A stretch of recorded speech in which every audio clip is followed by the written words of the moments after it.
Welcome! The purpose of this tutorial is to explain StudentTracker for High School's Diploma record history.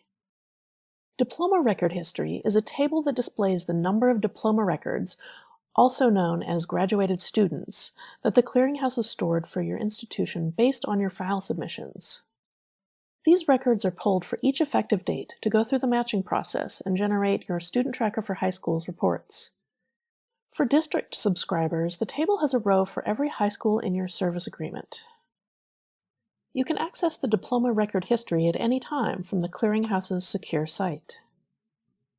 Access is limited to users with the user admin role and the reports role. By viewing the diploma record history, you can ensure that the clearinghouse has an accurate count of high school graduates for each academic year.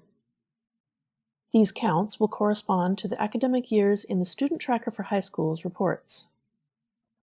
For more information on StudentTracker for High Schools, please view our other tutorials online.